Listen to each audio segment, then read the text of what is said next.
আর একজনের নাম ছিল মালা। নয়ন ছিল 4 বছরে, আর মালা ছিল 2 বছরে। আমার নয়ন ছিল 4 বছরে, আর মালা ছিল, আর আমার মেয়ে ছিল মাত্র 2 বছরে। মালার জন্মলগ্ন থেকে সে মা হারা।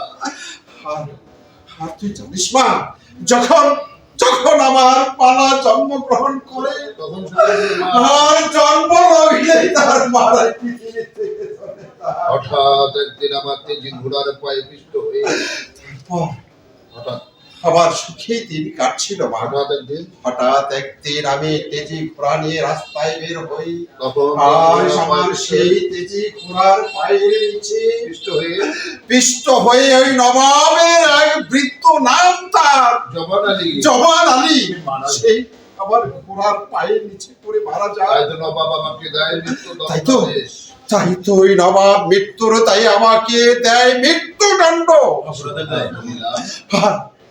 আর ঠিক তখনই আমি সিদ্ধান্ত নিলাম, পালিয়ে যাওয়া ছাড়া ওই নবাবের কারাগার ভেঙে পালিয়ে যাওয়া ছাড়া আর আমার কোনো উপায় নেই। তাই তো আমি সেই দিন নবাবের কারাগার ভেঙে পালিয়ে আসি। তাই নিজের হাতে আর ফিরে এসে আমার মেয়ে আর সন্তানের কাছে চলে আসার পর আমার নিজের হাতে এই পত্রখানা লিখে আমার মেয়ের বাহুতে তাবিজ বানিয়ে বেঁধে দিয়ে যায়। তারপর চলার পথ খুঁজে না পেয়ে তারপর আমি চলার পথে খুঁজে না পেয়ে আমি ওখান থেকে পালিয়ে কালী খান দরবারে আশ্রয় নেই মা। আর এখানে এসে আমার নাম পরিবর্তন করে কুতুল খাঁ নাম দিয়ে আমি এখানে চাকরি করি। এই 14 নামে আমাকে আজ পর্যন্ত বেঁচে আছি। আর সেদিন থেকে হ্যাঁ তুই জানিস মা, সেদিন থেকে আমি ছদ্মবেশ নাম নিয়ে আজও পর্যন্ত এখানে আছি। আমার আসল নাম, আমার আসল নাম হচ্ছে শিবনাথ দেব। আমি ছিলাম ওই নবাব আদিল শাহ দেওয়ানজি। তাই তো চণ্ডীদাস শর্মা আমাকে বললে, চণ্ডীদাস শর্মা আমাকে বলে আমরা নাকি বাসুদেবের বংশধর নই। আমরা নাকি বাসুদেবের বংশধর নই।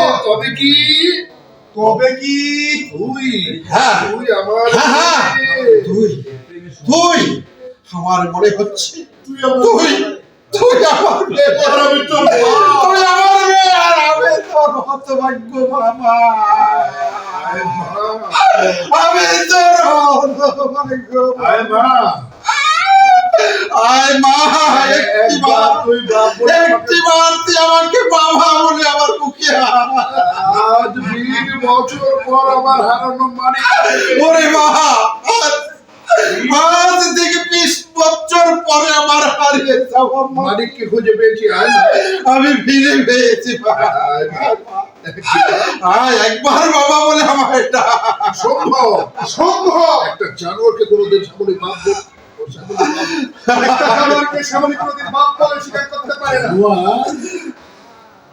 কি বললি মা? আমি জানোয়ার? কাজী তো তার পরিচয় দিচ্ছেন। আমি মরে গেলেও একটা ঘৃণ পশুকে বাপ বলে সম্বোধন করতে পারি না। আপনি চলে যান এখান থেকে।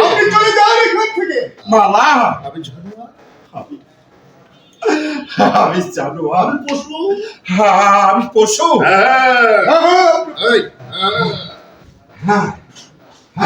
সত্যি তো আমি জানোয়ার। কথাই বলেছিস রে মা, আজ আমি জানোয়ার। মানুষ হলে কি নিজের মেয়ের ইজ্জত উদ্যত হতাম?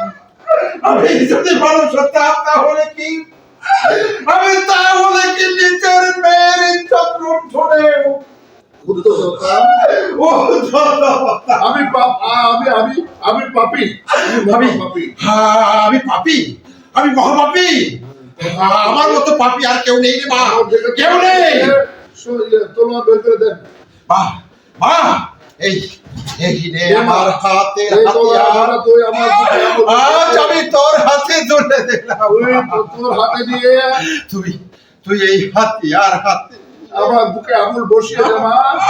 আমার মুখে দে বসিয়ে দে। তোর বেজ্জতির বদলা দে। তোর বেজ্জতির বদলা দে। আমি আর কলঙ্কিত মুখ, আমি আর এই কলঙ্কিত মুখ নিয়ে পৃথিবীতে বেঁচে থাকতে চাই না। এই পৃথিবীর মাথা বেঁচে